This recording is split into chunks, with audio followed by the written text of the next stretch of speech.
Hey everybody, welcome back. So 90% of this video is actually about Avalon, but I did want to put this clip in of Kamani and I working on some side passing in hand. So the side is actually her better side. We'll get there. We don't do this that often on the ground, so I can't expect her to be perfect.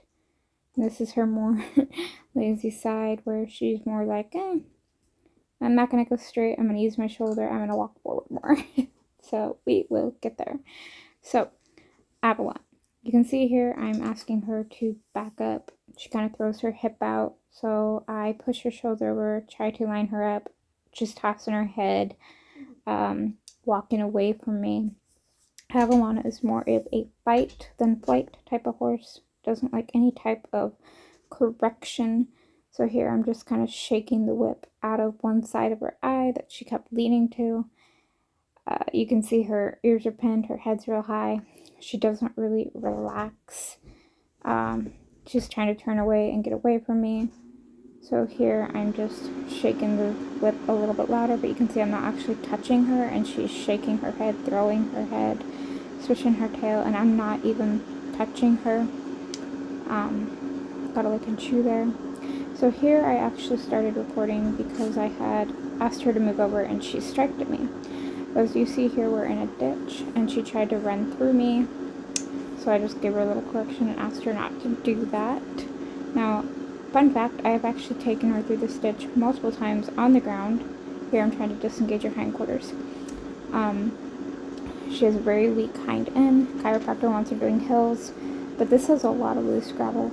So it's not so steep that it's going to be too much on her because I've actually ridden her through it. But it's kind of loose enough gravel. Here I'm just asking her to kind of back up because she was way too close to me. So I want her to kind of restart that. There's a lot of loose gravel, so she actually really has to use her hind end to push to go up. Now here, I'm actually not hitting her. I'm hitting the ground. Her tail swishing. Now here I'm giving her little taps. You can see her head goes up, her ears go back, her tail swish. This horse does not like any type of correction. She's, like I said, more fight. And you can see here, it's almost like she's not sure if she can relax. Like she's trying, but it's not like she's like she doesn't know she can.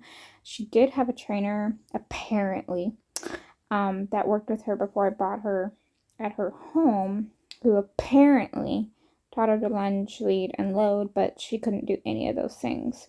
When I bought her, all you could literally do was halter her, and that was it.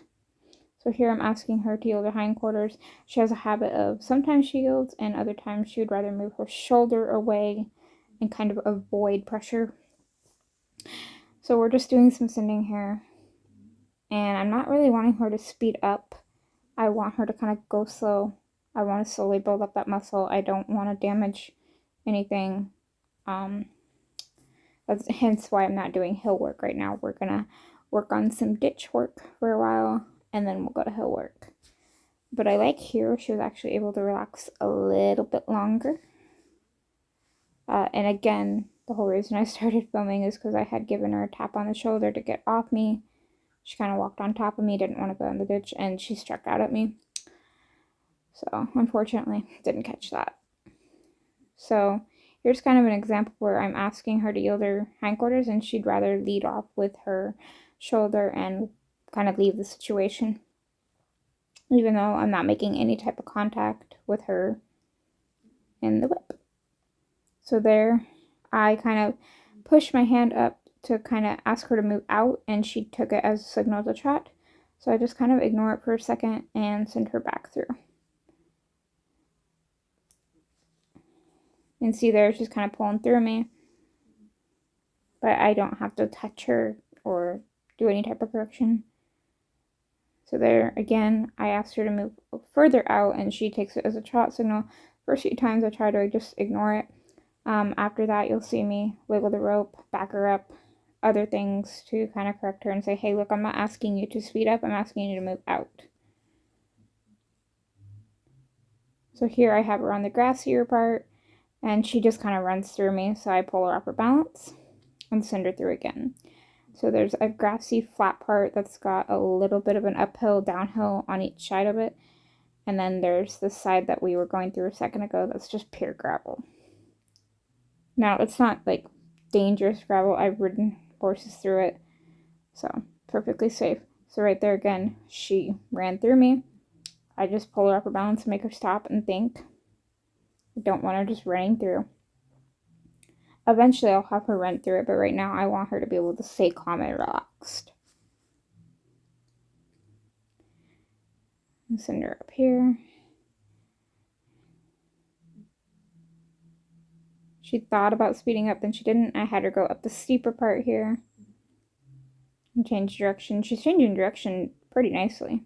We don't work on a lot of lunging with her, and I can't right now anyways because of her hind end. Chiropractor doesn't want her doing tight, tiny circles, hence why we're mostly doing sending and straight lines, but I'll do a circle here and there and kind of just let her go around. Because I do eventually want her to be able to lunge right there. She ran through me, pulled her off her balance, and backed her up. Let her kind of think. Now, I didn't make her back down the hill. I just kind of asked her to back, and wherever she went, she was responsible for.